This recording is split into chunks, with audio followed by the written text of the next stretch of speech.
Well, let's describe neuromodulation or neurostimulation. How is it done as you do it? So I think I have actually right next to me, I happen to have this here because I like to use this sometimes while I'm watching TV. So this is just a coil of, it's called PEMF, pulsed electromagnetic frequency.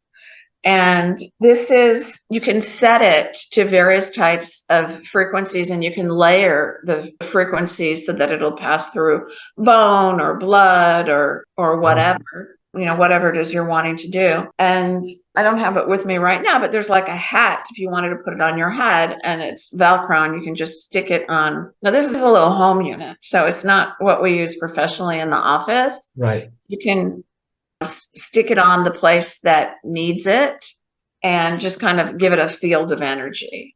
So that's one thing that's done.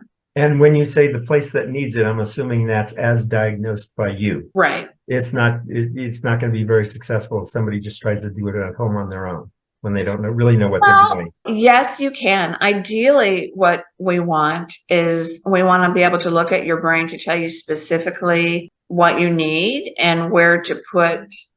This is just one of the devices, but there's many different other devices and different types of energies as well. So we could recommend which type of device would be better, meaning which type of energy would be better. Mm-hmm. And we could tell you where it should go, because for instance, with anxiety, there's many different networks that can create anxiety in somebody.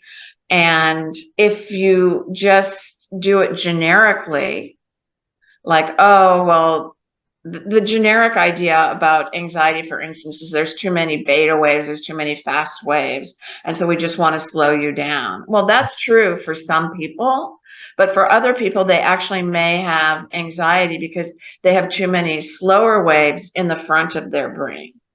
That's not inhibiting, the back fiery part. Mm-hmm. And in a case like that, if you're just self-diagnosing, you could be actually using one of these devices and making yourself worse. Mm. So ideally, we like to actually see what's going on first. And then there are also some networks that just have a genetic component that you're not going to be able to help as much.